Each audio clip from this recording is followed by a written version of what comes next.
Hey, good morning, Micheal Banks. How you doing? What's up with you? Always good to see you, my Yes, friend. sir. So I'm so glad I got to stop you after this morning's mixed martial arts class here at Yeah. Rudy Bears. You have a huge fight coming up. Yes, sir, I do. And even bigger than that, you're going out of town. You're going into enemy territory. Yes, sir. And Micheal, I want to kind of pin you against the wall in the most respectful way. You have some submission losses on your record. Yep. And what is this guy? He seems like a submission specialist. Yes, he is. Now, I know, and why I'm so happy to interview you is because I've been here and I've seen firsthand the work that you've put in. And I think you are on an entirely another level, even mental clarity wise. Yeah. I know you took a little bit of a hiatus with your last two canceled bouts. And since you've been back and you've been in the gym, I cannot believe what I've seen. I am so excited to see this fight, and I think a lot of people will see that record and you going into enemy territory, they'll think this is a setup fight. Yes. Do you think that is maybe how this fight is being viewed? You know, I have thought about that, but I like to think that it's out of what they see, because even when I watch the losses that I have, I can see the talent that I have as well. It's just the little things that I need to fix. Decision making? Yeah, decision making, and honestly just knowledge. I've been wrestling a lot more with Angel here at the cave. Yeah, I've been doing a lot more wrestling, and it just the thought process that wrestlers have as opposed to jiu-jitsu, I think it translates into MMA a lot better. Not that jiu-jitsu doesn't, but just the aggressiveness that wrestling brings, it allows me to get out of positions that I would furthermore be in, or before I would be in all the time, like get my back taken. It's just another thing that it just doesn't happen anymore. And I feel like you said, I had a lot of losses to submissions, and that submission was always a rear naked choke, and it would be me allowing somebody to get my back in whatever way, which was lack of aggression. I think it was the main thing. And that's why I've been training wrestling. Wrestling has been my, honestly, the best thing I've been doing. I even got my son into it. Yeah. I know that on any given day, leading up from all the year, how long have we known each other? Probably 5+ years. Yeah. On any given day, I truly think that you could have beaten anyone on the planet. And in the last 6 months, you know, I was training for my fight, being able to be in the gym with you every day.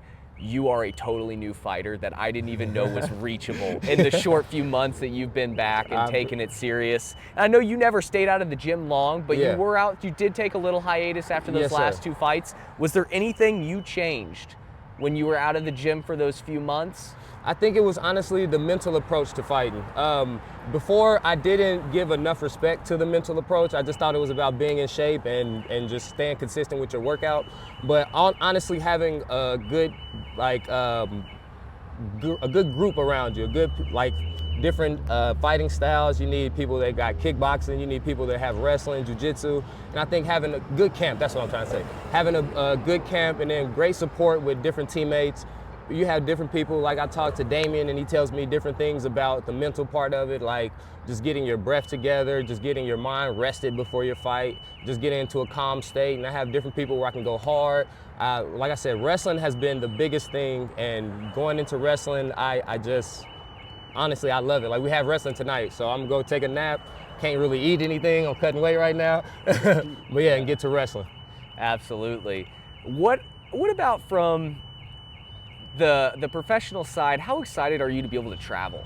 How many opportunities have you had to travel out of state to fight? I know you've had a couple. Yeah, I would say this is maybe my 3rd or 4th out of state fight. And honestly, do you like it? I love it. So I'm going to the UFC and I'm going to get the belt at 155 pounds. So I just like the feel of getting a little glimpse of what that life will be like. You know, I just like the thought of traveling, like you said, but even going out of the country to different places to fight, and just to even go out of the state and meet new people, make different connections, network. It just feels great. Like it feels like I'm basically living the dream already. Yes. Yeah. Most people that envy fighters, they don't envy the training and the weight cutting because they have no idea what it's like. Yeah, they envy exactly what you're about to do. They sent you plane tickets, they sent you a hotel, Yes. and they're shipping you out to go do what you absolutely What love. I love, yes. And I cannot wait for this fight. I'm telling you, I think on any given day you could have beat anyone. Yes, sir. But now I don't think there's anyone that can beat you. I mean, your improvement over the last 6 months, I can't even speak to. It's so high level. I love that you embraced the wrestling. I think we're probably one of the only MMA gyms that has a traditional wrestling Yeah, class. for sure. So that's an edge anywhere you go. Yeah. And man, I'm so excited to this fight. Is there anyone you want to shout out? Is there anything that you have planned? Anything fun that you want to talk about before we end this? No, honestly, I'm just cutting weight, so I'm just ready to go Yeah. take a nap. But I do want to give a shout out to my dude Noah, Utopia Coffee. Thank you, thank you. Yes, sir. And then Yes. Rudy Bears at Caveman Crew, and that's where we train. Yes, sir. So glad you're excited, man. All right. I can't wait to see it, brother. All right, appreciate it. Yes, sir.